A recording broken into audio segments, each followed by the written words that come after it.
The ACLU has filed a lawsuit against Maplewood, Missouri. This is a suburb of St. Louis that evicted a woman from her home because she called the cops too many times on her abusive husband.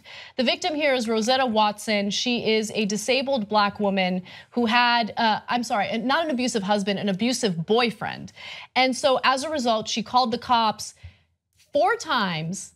And the community felt that it was so much of a nuisance that they needed to banish her from the community for 6 months. Now, on 4 occasions between 2011 and 2012, she contacted local law enforcement telling authorities that Robert Hennings hit, shoved, and choked her. She was evicted and forced to leave town for 6 months. Under a local ordinance, more than 2 calls to the cops regarding domestic violence within 180 days qualifies as a nuisance. Individuals who violate the rule can be evicted and lose their occupancy permit, which is required to live in the city for 6 months. This is insane, and I'm glad the ACLU is getting involved and fighting this. And believe it or not, Maplewood, Missouri is not the only community that has this type of nuisance regulation. And so this is something that needs to change, especially because the victim here is a woman who's being abused by her ex-boyfriend.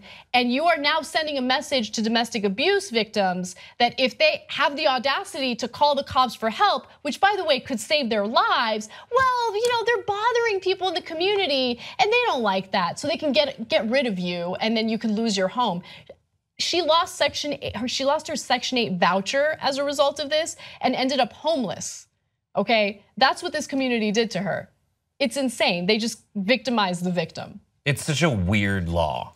It seems like it also said in here, her repeated calls about domestic violence had put Maplewood police officers at risk. Why is this everyone's problem except for the perpetrator? How were the cops at risk? Well, domestic violence is among the more dangerous calls to receive and respond to as a police officer.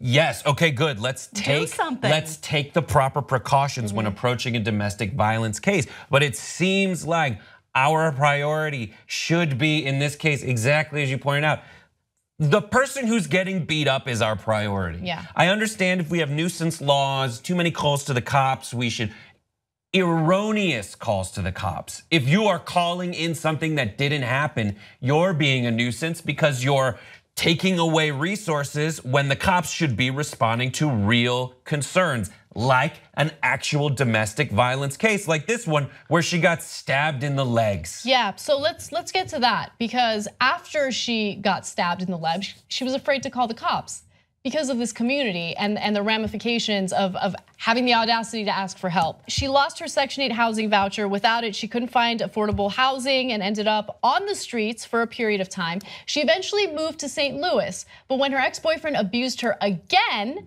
this time stabbing her in the leg, she was too frightened to call the cops and instead went to the hospital by herself. The hospital called police. Hennings was charged, pleaded guilty to domestic assault in the 3rd degree, and was sentenced to incarceration. He died in 2013. So look, he was found guilty. This guy was abusive. It's not like she was making a big deal out of nothing. He was threatening her life and physically harming her, and she needed help. And this community did the exact opposite of that. They created a situation where she was afraid to ask for help. This is insane, and apparently there are ordinances that are similar to this in over 30 states. That's according to Sandra Park. She's a senior staff attorney at the ACLU's Women's Rights Project. Wow. It seems like it was made just to get rid of people that you don't like or people who might be considered a problem and you're just tired of it. Instead of solving actual problems, let's just move the problem and make it someone else's issue. Yeah. Right, I mean, and if you have quotas, trying to lower crime in your area, especially there's a high, if you're in an abusive relationship, that probably won't stop after one incident. It is just the worst kind of nefarious to say, well, let's just move her problem elsewhere. And to add insult to injury, calling this a nuisance law. What a crappy word. Nuisances are like loud music. Loud music, someone who's stomping on the top floor and bothering someone underneath on a lower floor. That's a nuisance. It was such a nuisance when you got stabbed. Yeah. Okay, yeah. Oh my God. Well, that you're telling me you got stabbed. For me, it was hard for me when you got stabbed.